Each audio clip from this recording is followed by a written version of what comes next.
नमस्कार दोस्तों, times now की एक रिपोर्ट के मुताबिक आज से सैकड़ों साल बाद हमारे इस खूबसूरत ग्रह पृथ्वी की स्थिति आज की वर्तमान स्थिति से काफी अलग होगी। इस बात में कोई संदेह नहीं है कि टेक्नोलॉजी की वजह से हमारा काफी विकास होगा, लेकिन दूसरी तरफ प्राकृतिक रूप से उपलब्ध संसाधनों के मामले में हम पिछड़ते चले जाएंगे। पानी का स्तर कम हो जाएगा, सूखा पड़ने की स्थिति आ जाएगी और सब्जियों एवं फलों का उत्पादन प्राकृतिक रूप से होना मुश्किल हो जाएगा। जैसा कि आप सब देख रहे हैं कि ग्लोबल वार्मिंग की वजह से पृथ्वी का तापमान लगातार बढ़ता जा रहा है, लेकिन पृथ्वी का यह बढ़ता तापमान कुछ समय बाद पृथ्वी पर रह सकने वाले वातावरण को सीधे रूप से प्रभावित करेगा और इसकी खूबसूरती को नष्ट करेगा। अब आपके मन में ये सवाल आ सकता है कि क्या कुछ सालों बाद पृथ्वी पर रहना मुश्किल हो जाएगा? मेरे प्यारे व्यूअर्स, हम आपको बताएंगे कि पृथ्वी के उस स्थिति तक पहुंचने में अभी काफी समय है और सबसे कमाल की बात यह है कि ऐसी किसी भी स्थिति तक पहुंचने से पहले ही हमारे साइंटिस्ट दूसरे घर की खोज में लग चुके हैं और इनफैक्ट उन्होंने दूसरा घर खोज भी लिया है। अमेरिका की स्पेस एजेंसी नासा और दुनिया के सबसे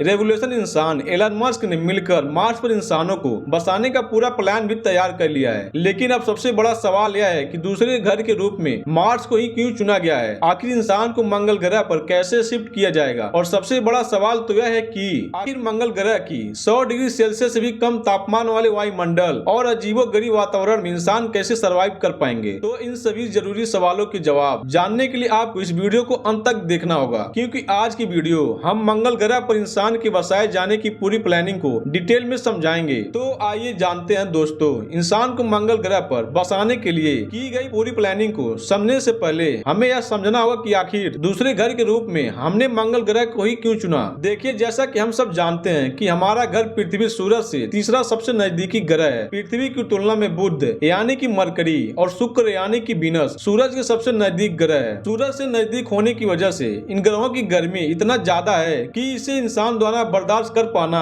इम्पॉसिबल है और पृथ्वी के बाद के सभी प्लेनेट सूरज से दूर होने की वजह से बहुत ज्यादा ठंडे वातावरण वाली सिचुएशन में है। पृथ्वी के तुरंत बाद मौजूद मंगल ग्रह भी काफी ठंडी स्थिति में मौजूद है। मंगल ग्रह पर अक्सर मिट्टी और धूल का तूफान आता रहता है, जिसे दूरबीन के जरिए पृथ्वी से भी देखा जा सकता है। मंगल ग्रह पर मौजूद गैसों में कार्बन डाइऑक्साइड की मात्रा सबसे ज्यादा है, क्योंकि मार्स के वायुमंडल में 95% कार्बन डाइऑक्साइड ही मौजूद है। सबसे अजीब बात यह है कि मंगल ग्रह का वातावरण पृथ्वी की तुलना में काफी पतला और यहाँ किसी भी प्रकार की कोई चुंबकीय क्षेत्र भी मौजूद नहीं है। मंगल ग्रह की इन स्थितियों को जानने के बाद अब आपके मन में सवाल आना लाजमी है कि जब मंगल ग्रह पर इतनी सारी परेशानियां हैं, तो आखिर कैसे इंसानों की बस्ती को मंगल ग्रह पर शिफ्ट किया जाएगा? और इस सवाल के जवाब को समझने के लिए आपको नासा और स्पेस एक्स की पूरी प्लानिंग को समझना होगा। टेस्ला और स्पेस एक्स के मालिक एलन मस्क का मानना है कि मंगल ग्रह पर सर्वाइव कर पाने की हालत तक पहुंचने के लिए हमें एक ऐसे शहर का निर्माण करना होगा जहां इंसानों के अनुकूलित वातावरण हो। एलन मस्क का प्लान था कि साल 2026 में पहली बार इंसानों को मंगल ग्रह पर भेजा जाएगा, लेकिन पिछले कुछ समय के हालातों को देखते हुए 2029 तक इंसान मार्स पर पहुंच पाएगा। लेकिन नासा के अनुसार इंसानों के किसी भी समूह को मंगल ग्रह तक पहुंचने में 2030 तक का समय लगेगा। 2029-30 में भेजे जाने वाले नासा के कुछ लोगों को मार्स के प्रतिकूल वातावरण में सर्वाइव कर पाने की पूरी ट्रेनिंग दी जा रही है। इसके अलावा अंतरिक्ष में यात्रा करने की इच्छा रखने वाले यात्रियों के लिए विशेष प्रकार के स्टार शिप का निर्माण किया जा रहा है। सब कुछ तैयार हो जाने के बाद एस्ट्रोनॉट के जिस ग्रुप को मंगल ग्रह पर भेजा जाएगा, उन्हें 2 साल तक का खाना दिया जाएगा। इसके साथ ही ग्रुप के सभी मेंबर्स को प्रेशराइज्ड सूट प्रोवाइड करवाया जाएगा, जो मार्स की अजीबोगरीब वायुमंडल स्थिति में उन्हें बचाए रखेगा। लेकिन अब सवाल यह है कि आखिर मंगल ग्रह पर जाने वाले लोग वहाँ सर्वाइव कैसे कर पाएंगे, क्योंकि पृथ्वी और मंगल ग्रह के वायुमंडल और वातावरण की स्थिति काफी ज्यादा अलग है और मंगल ग्रह पर तो मिट्टी का तूफान भी आता ही रहता है। आपको बता दें, नासा और स्पेस एक्स ने इंसानों की इस बस्ती के लिए इस समस्या का भी फुल प्रूफ सोल्यूशन ढूंढ लिया है। इंसान को मंगल ग्रह के खराब मौसम से बचाने के लिए मार्स पर प्रोटेक्टिव शेल्टर का निर्माण किया जाएगा। यह प्रोटेक्टिव शेल्टर्स एस्ट्रोनॉट को बाहरी सभी खतरों से बचाए रखेगा, चाहे वह किसी भी तरीके का तूफान हो या फिर तापमान का अत्यधिक कम होना। लेकिन अब यह सवाल उठना लाजमी है कि जब इंसान वहाँ जाएंगे नहीं, तो इन प्रोटेक्टिव शेल्टर्स को कैसे बनाया जाएगा? तो आपको बता दें, प्रोटेक्टिव शेल्टर का निर्माण इंसानों द्वारा भेजे गए रोबोट्स के द्वारा किया जाएगा। नासा का प्लान है कि मंगल ग्रह पर कुछ ऐसे रोबोट्स को भेजा जाएगा जो अलग अलग हिस्सों में बढ़कर मंगल ग्रह की मिट्टी का ही इस्तेमाल करके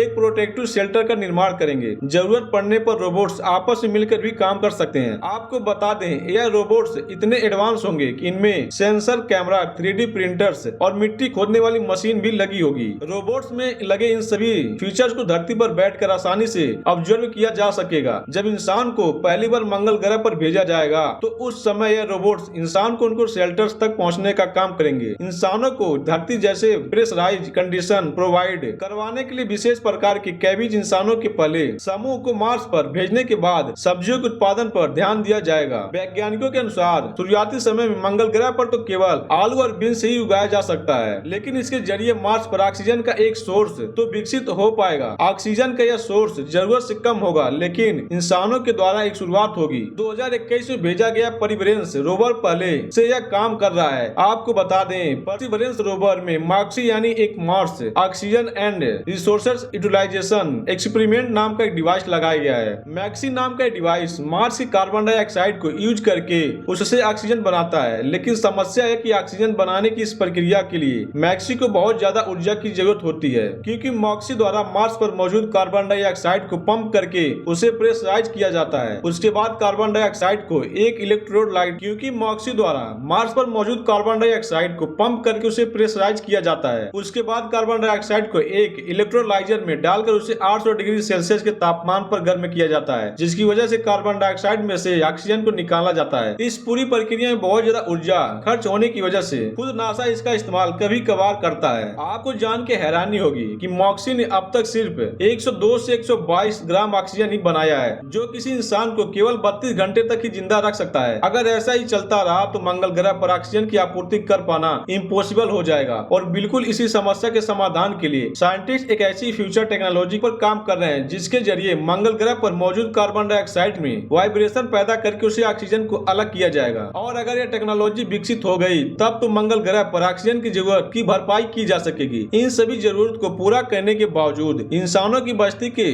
बसने के पीछे सबसे बड़ा बाधक मंगल ग्रह का ठंडा वातावरण है। सूर्य से दूर होने की वजह से मंगल ग्रह का ठंडा होना लाजमी है, लेकिन मंगल ग्रह की इस स्थिति में इंसानों का रह पाना इम्पॉसिबल है। और बिल्कुल इसी समस्या का समाधान सबसे बड़ी चुनौती बनी हुई है। कुछ लोगों का कहना है कि अगर पृथ्वी की तरह मंगल ग्रह पर ग्लोबल वार्मिंग की स्थिति पैदा की जा सके तो मंगल ग्रह का तापमान बढ़ाया जा सकता है। वहीं इलॉन मस्क का कहना है कि अगर मंगल ग्रह पर न्यूक्लियर अटैक किया जाए तो शायद मंगल ग्रह को ओवरऑल टेम्परेचर बढ़ जाए और इंसानों को दूसरा घर मिल जाएगा। और सबसे कमाल की बात तो यह है कि मंगल ग्रह के तापमान के बढ़ते ही पानी की आपूर्ति का संकट भी समाप्त हो जाएगा, क्योंकि मंगल ग्रह पर मौजूद सारा पानी बर्फ के रूप में मौजूद है। तो दोस्तों, आज की इस वीडियो में हमने मंगल ग्रह पर इंसानों की बस्ती को बसाए जाने वाले फ्यूचर प्लान के बारे में जाना। उम्मीद करते हैं अगर ये नॉलेज अच्छा लगा तो वीडियो को लाइक करके चैनल को सब्सक्राइब जरूर करिएगा। फिर मिलेंगे नेक्स्ट वीडियो में। धन्यवाद।